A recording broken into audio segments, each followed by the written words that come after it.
Good morning, everybody. We are doing a morning dew this morning. We're just giving everything a wash down. I've already done this once on the Instagram page, but we're going to just do it a quick run over to show you. I'm literally just spraying everything in here. I don't care if the water gets on the floor, on the walls, it'll evaporate out. What I'm using is a 25-gallon pump sprayer, or tank sprayer, so to speak. It's one you can buy at Tractor Supply. It comes with a hose, with a pump attached. All you have to do is buy the plugs, or the plug for the battery, and a battery.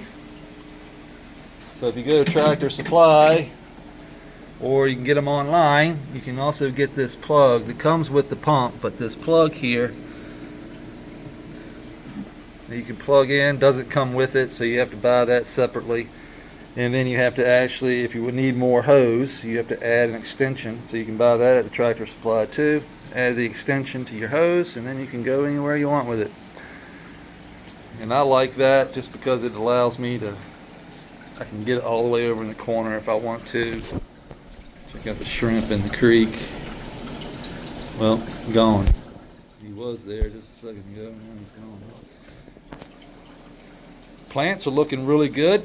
We've got some super cropping going on in here, as you can see. This is the one of the birdie skunks from Luna Whitcomb. This one's really got some good branching going. Look at the branching on this. Just really stretching.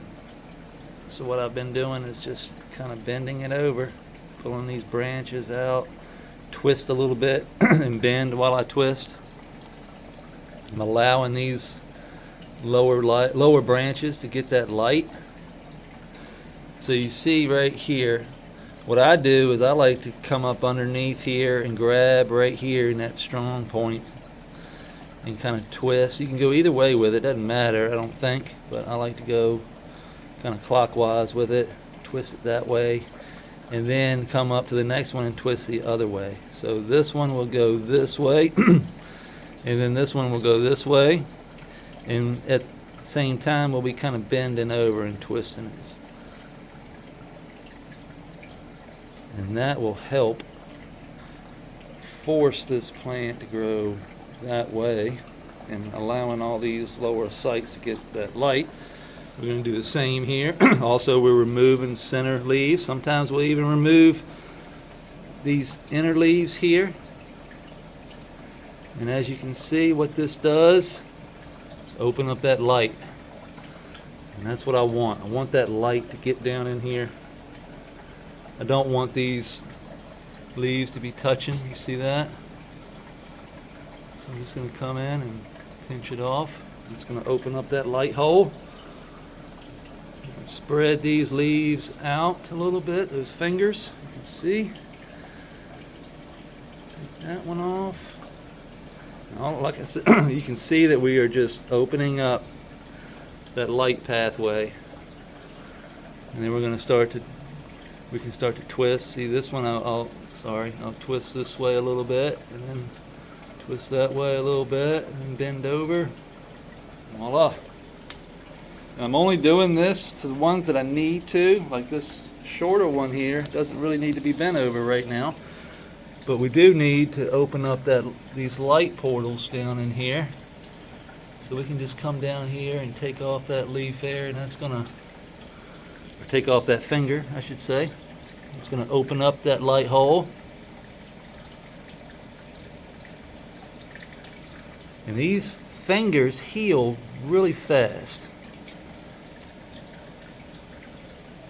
So we really don't have, it's less opportunity for disease and infection to get in to that opening, because it is such a small, you can see I did that yesterday and they heal right up. You can see it's like scabbed over. A lot of times, sometimes when I do a lot of plucking, I like to come back with a like a light spray solution, like any type of IMO spray, or a compost tea, or just any type of ferment, FAA, something to get into that wound and help heal, kind of like an antiseptic. So it'd be kind of like putting on Neosporin on your wound to keep out that infection.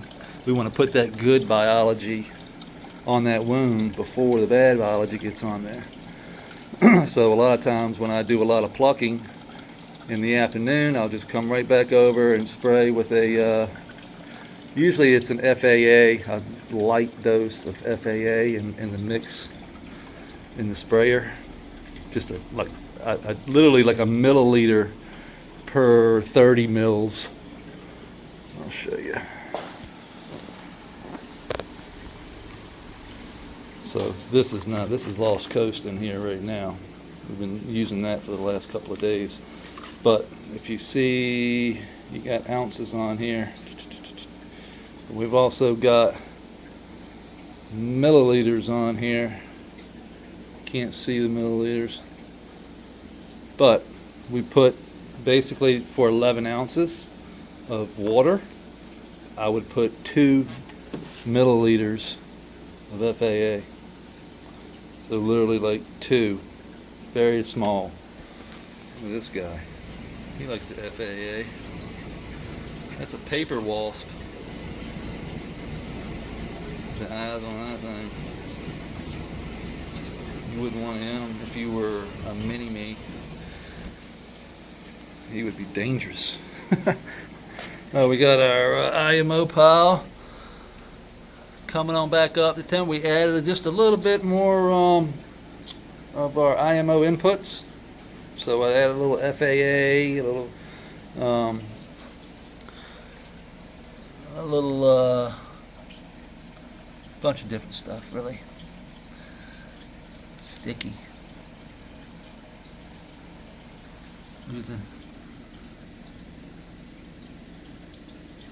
Those are black soldier fly larvae.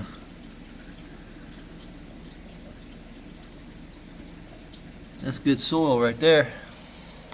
Black soldier fly larva is very good for your soil. They are organic decomposers. And they will eat organic matter faster than just about anything on the planet. They're kind of like maggots, when something dies on the ground, the black soldier fly will come in and lay its egg, lay its larva, and that larva will feed on whatever organic matter is there. So that's why you'll always get black soldier flies and maggots, stuff like that around dead, decaying organic matter. You throw an apple or anything like that in a bucket, cover the bucket, and somehow the black soldier fly larva is probably already on or in the apple, and you'll just get black soldier flies, even with the top on. It amazes me that when I make a JLF bucket or a compost bucket and just starts throwing stuff in it, put the top on it, and 3 days later you'll open it up and there'll be black soldier flies all over the place, just covering it. And I'm just like, how the hell did you get in there? It's been covered the whole time. And the short, easy answer to that is that they were already in there. Like they were already, the larva was already on the fruit, on whatever it was that we put in there. And once you put it in and close it up, they take off. And they just reproduce and reproduce like crazy. Which is what we want to do. We want those things in there breaking down organic matter and releasing those nutrients to the plants. That's how it works. Plants are looking really good though. These are the Maybellines, I believe. Yes, these are the Maybellines from Bent Wizard. These two we have to keep an eye on because it could be a male in here. We don't know. And then the Phrase Marmalade, they also have to keep an eye out on these as well because these also are not feminized. I thought they were, but under further inspection, I was mistaken. So we just gotta keep an eye on them. See that big leaf right here? Kind of getting in the way in here. I'm gonna remove that big leaf. That's going to free up all that space. We just removed this leaf right here because it was crowding up in there. Now we can really get a good turn. See how I'm bringing that over here because I want to turn this top. Get those lower branches to come on up. Lots of light. Don't need this. We don't need this in here. Don't need all these fingers. Don't need this finger in here.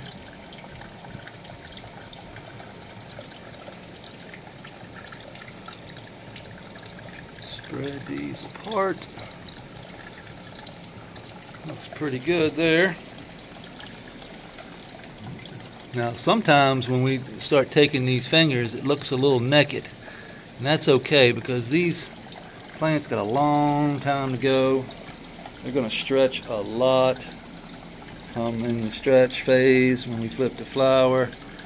So really I'm just trying to get these lower branches start coming on up like these here, you can see. So we don't really need this here. And we can just start bending over, getting that light, get to those lowers. All I'm looking for. See down here, get those lower branches. Get that light. It's all about light right now. Got moisture and light. We really need it. These plants are just so short and stocky because we've left that cool blue constantly, and that really helps keep these plants short and stocky while they're putting on branches, because that's really what we're looking for. I want to train these the Grand Masters are great because we can adjust these things. Cool white, warm white. So the cool blue is what we use 100% in the vegetative, because the cool blue has that multi-spectrum cool white light. It's got the greens. We can't see these colors. All we see is white, but the greens and the yellow, all that stuff is in that spectrum. The plants can see it, we can't. And it keeps that blue really keeps them short and stocky.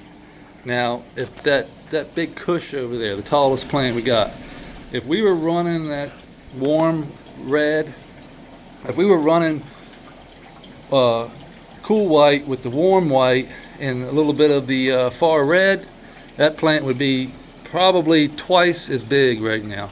But because we're running just the cool white and the blues, these plants are staying short, stocky, and we're going to flip those. And when we flip them to flower, we'll increase the reds,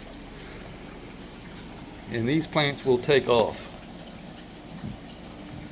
They'll go into that stretch phase, and that's where we want to, we're trying to get to. I'm trying to manage these plants and guess, basically, because I've never run them before, so I don't know how big they get. They're all different cultivars. Some may get big, some might get small, so it's very difficult to run different cultivars in a room where the lights can't be adjusted up and down. We really need an even canopy for the plants in order to get even light, you know what I mean? So if we have one plant right here that's bigger and overshadows everything else, these other plants aren't going to get the light they need because they're being overshadowed. So what we have to do is kind of manage the big ones, maybe even top that big one over there. And it's probably what I should do, is top that big Kush to keep it in check with the others. And yeah, that's what we're doing. One day at a time, I guess. Let's see if we see any activity. I see Pooter over here just swimming around waiting on. There's a shrimp, little old cherry shrimp. Got stripes on that one. Must be the king or the queen, one or the other. We got the mollies down here hanging out, a little Chinese algae eater.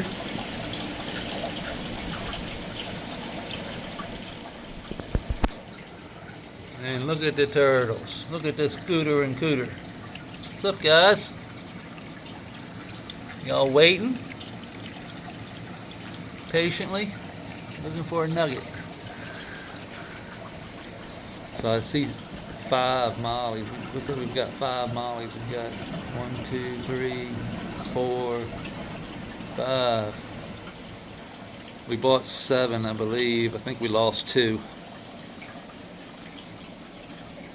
But no big deal.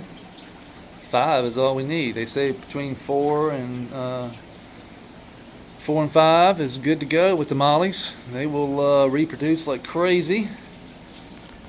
We are starting to see some new elephant ear leaves coming on up.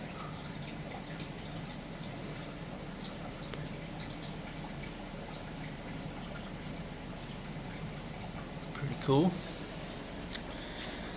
And that's about it. We're day 20 of veg. I'm thinking we'll go probably day 24, 25 and flip. Maybe 28. Was it 3 weeks? A month of veg. I think that'll be good. So maybe 10 more days, another week or so, 8 more days of veg, and we'll flip on. And we'll enter into flower and see what we got going on in here. I appreciate everybody hanging out, and we'll see you tomorrow.